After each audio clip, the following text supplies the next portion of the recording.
May it please the Court, Amanda Lundergan from ICE Appellate on behalf of the appellants Daniel and Amy Wolkoff. There are several reversible errors that exist in this case, but I believe the Court doesn't really need to look any further than the unavoidable conclusion that the final judgment is not supported by one iota of evidence, a final judgment of approximately $1 million. What we had at the trial court was a witness on the stand who, when asked whether or not one document, which was not marked for identification, identified, or moved into evidence, seemingly was accurate in comparison to other documents which were not identified, marked for identification for appellate purposes, or moved into evidence. That is the only testimony or evidence we have about the final judgment figures. I agree with you. There's a concern there, but was there any objection to the testimony? There was nothing. The argument that we made was it never ripened for an objection. There was nothing there to object to. He never said there's an amount or this amount comes from a document. It hadn't ripened yet to object because the testimony that was elicited really didn't amount to anything to object to in the first place. It's comparing two unknown things, which is basically irrelevant to the court. So there may have been a relevancy objection there, but it's harmless because the testimony that was elicited didn't go to anything. It didn't support this $900,000 final judgment. So when the witness said, yes, it seems accurate, or responded to the question, the witness neither recited the number, nor did counsel move to admit the document? Nor could they have. If the document was the final judgment, which we don't know, it's beyond the record of this court, the witness could not. It appeared to be a proposed final judgment prepared by some counsel. Potentially. I was not trial counsel, my firm was not trial counsel, and I'm limited to the record just as you are, which we don't know what that document was. Could have been a piece of paper with a smiley face on it. But as we sit here today, we don't know what that document was, but the witness couldn't have testified about the numbers because he would have been testifying about a document that was not in evidence. And that's under the SAS v. Federal National case. You can't testify about the contents of a document that's not in evidence. Going to your second point, they couldn't have moved that document into evidence even if it was a final judgment, because I can't conceive of a document that would be more in anticipation of litigation than a proposed final judgment. It would have had no indication of reliability or trustworthiness. It would have been hearsay, and the witness who was on the stand, presuming that it was the attorney who created the final judgment, would be in no position to lay a business records exception to a document that his business neither created nor stored. So it would not have been admissible either way. So what we have is no evidence of the amounts due and owing. Now, the bank has argued that we have somehow waived that, but the case law is clear that sufficiency of evidence is never waived under Rule 1.530E. And they respond to your argument about no evidence of indebtedness by saying that the payment history that was admitted into evidence reflected the total amount owed. Did it? I haven't seen it, but I haven't seen it either, Your Honor, and we would proffer that if those amounts were supported by that payment record, which keep in mind was a year and a half old by the time this case went to trial, so there was a year and a half of history that was not produced in those payment records, if it was supported in those records, they would have pointed to it at trial. And if they hadn't pointed it at trial, they had the opportunity to point to it and identify it for Your Honors in their briefs, and they failed to do that. I've reviewed those payment records. I can't come up with a number of $960,000 that's supported by those payment records because it simply doesn't exist. In addition, those records are almost illegible because we weren't provided with any codes or keys to decipher the amounts that are in there that would help us come up with this $960,000 final judgment. We also don't have any evidence in there of attorney's fees, taxes, insurance, and all the other amounts that comprised of this $1 million verdict. So then the question becomes, if the court doesn't have to look beyond the bank's complete failure to put on a case with regards to the amounts that they were owed, what's the ultimate outcome? And the ultimate outcome that we're asking for is that you reverse the final judgment that was awarded below and enter a judgment in favor of the defendants. And I rely on Judge Silberman's findings in the Correa case, where it said that it's not this court's responsibility to retry a case or give an opportunity to retry a case when there's been a failure to put on proof. It's simply not our job to allow for piecemeal litigation. They had their day in court. They had their opportunity to present their evidence of the damages that they were seeking, and the only amount that should have been put into that final judgment is a zero. But SAS's holding is different. SAS remands it for further proceedings to determine the amount of indebtedness. So it wasn't a complete reversal. But I think the Correa case is more on all fours with this case. In Correa, if you remember, it was a fairly recent case. The bank had proceeded to final judgment without putting on any evidence of a lost note count. The lost note count was one of its allegations in its complaint. And this court reversed and said, we're not going to send it back for you to prove a second time that there was a lost note count. Well, this isn't a lost note issue here. What happened here is in summer of 2007, the mortgage is transferred, the note's endorsed in blank, and by January 2008, they filed a complaint with the endorsement in blank and a copy of the mortgage and the assignment at the time of the initiation of the suit. So that's different from Correa. But it's not, because Correa involved an element of proof that they had to put on, a part of their case, and so did this case. And Sass is different because the witness in Sass actually did elicit testimony that $240,000 was owed, and there was an objection to hearsay, and that was overruled, and that testimony was allowed to come in. So they had at least made a threshold showing of some sort of testimony, whether it was hearsay or not, that some amount was owed. We don't have that here.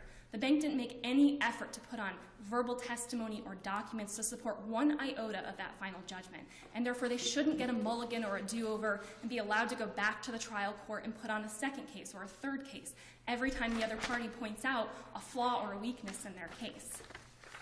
So in holding with the Correa case, this court should send it back for a judgment to be entered in favor of the defendants. If this court wants to go beyond the extreme error of not putting on any amounts due and owing, there's an additional error that was committed by the lower court, which was the allowance of a breach letter that was never disclosed in evidence. It wasn't provided in response to the QWR. It wasn't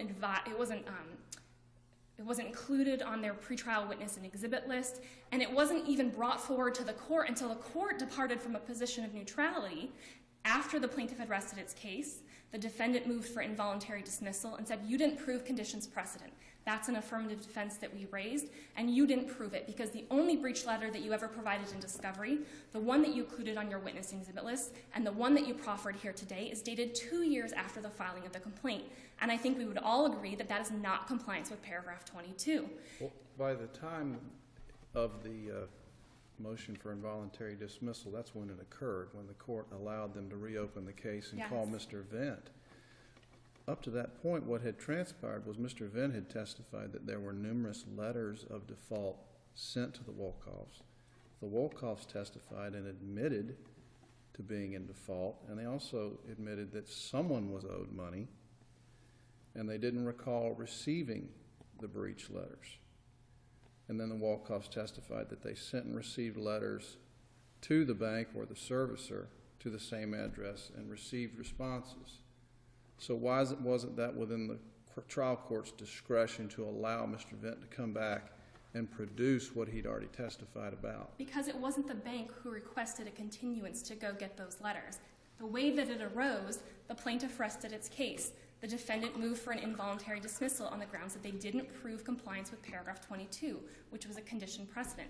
The judge was the first one to suggest, even though Vent had said on the stand, there are some other letters, but we're only proceeding on this letter. The bank never gave any indication that they intended to go get other letters, that they needed other letters, and it was only after the defendant had shown its hand or tipped its hand to the other side that this is a fatal flaw in your case, that the court, for the very first time, and the only person to suggest it, said, let's take a continuance so you can go find other default letters and come back and prove an essential element of your case. And that's simply improper under all of the case law that we have cited. It's improper for the court to suggest to a party that it needs additional evidence to support an element of its case. It would be different, as Your Honor has suggested, if it was the bank who had first requested a continuance so that it could get additional evidence while they were still in their case. Then it may be within the court's discretion, although prejudicial to the other party, may be within the court's discretion to allow a continuance a few weeks or a few months for the bank to get the additional evidence that it needed.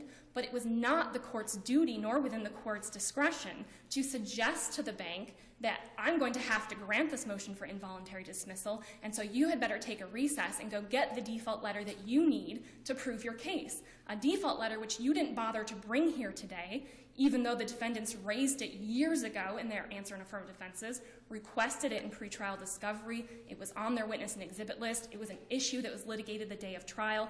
You didn't bother to bring it, but I'm concerned that I have to enter a judgment in favor of the defendants, so I'm suggesting to you that you go get the default letter and bring it back. In addition to that fatal error of allowing the default letter to be entered, the bank also didn't prove standing. On appeal, the bank seems to have run away from its own allegations. In the complaint, it alleged that it was owner and holder. There was a copy of an endorsed promissory note and a self-serving MERS assignment to the plaintiff.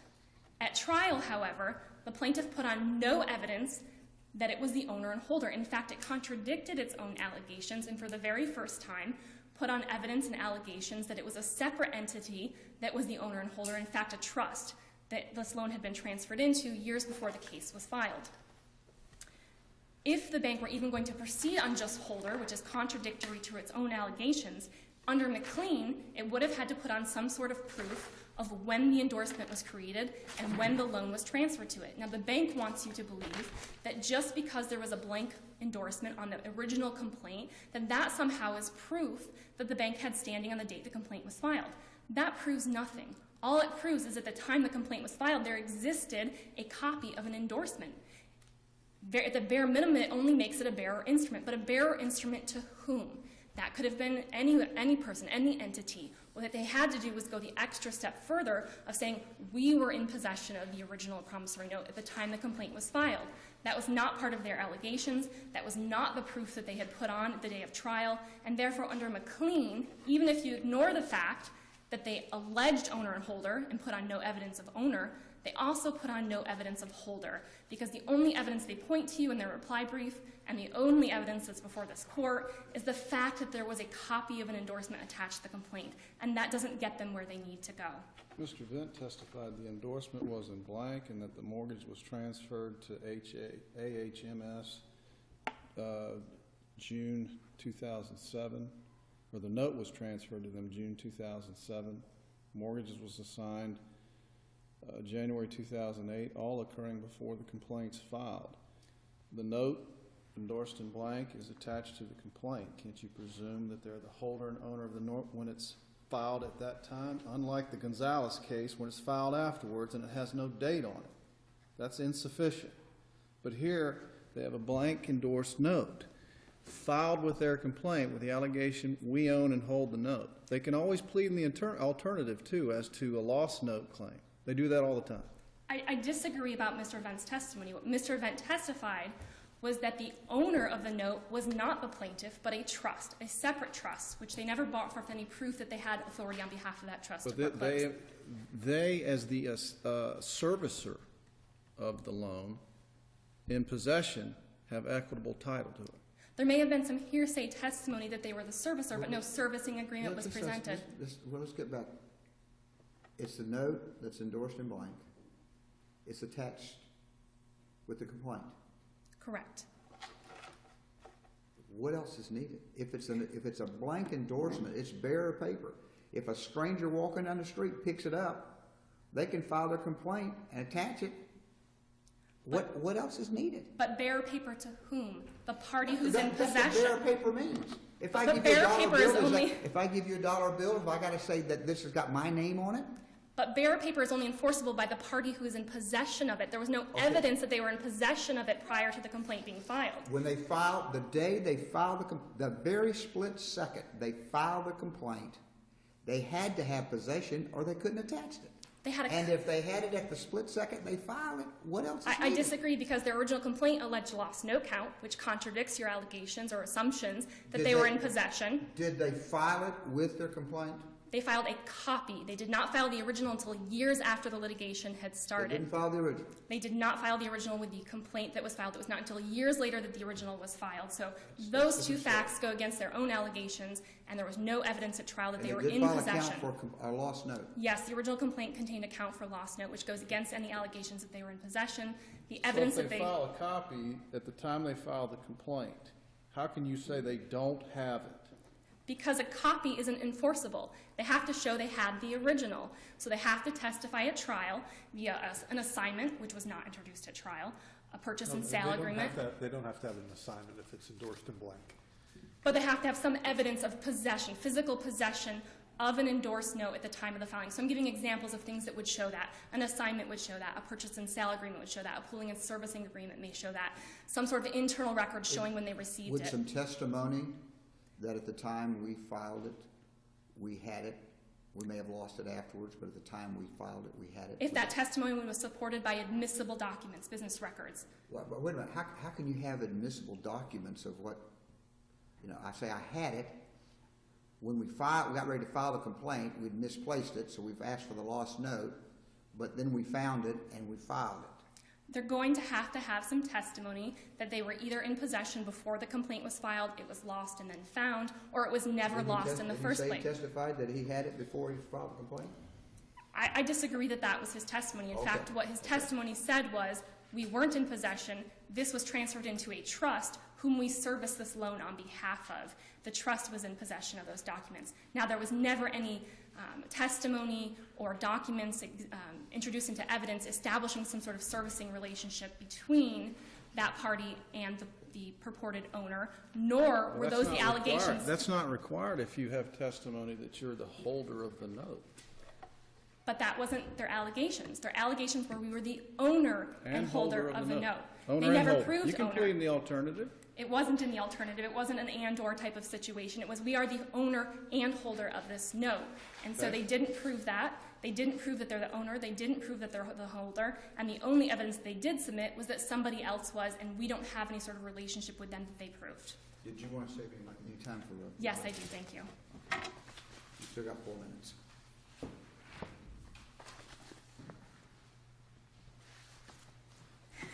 May it please the court.